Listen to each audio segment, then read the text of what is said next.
गजाननं भूतगणादिसेवितं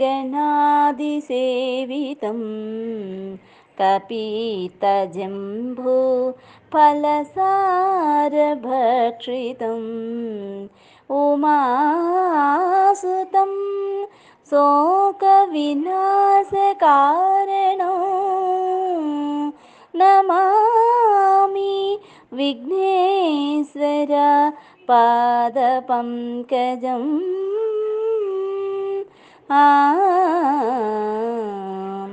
गुरुब्रह्मा गुरुविष्णुः गुरुदेवो महेश्वरः गुरुसाक्षात् परब्रह्मा तस्मै श्रीगुरवे नमः।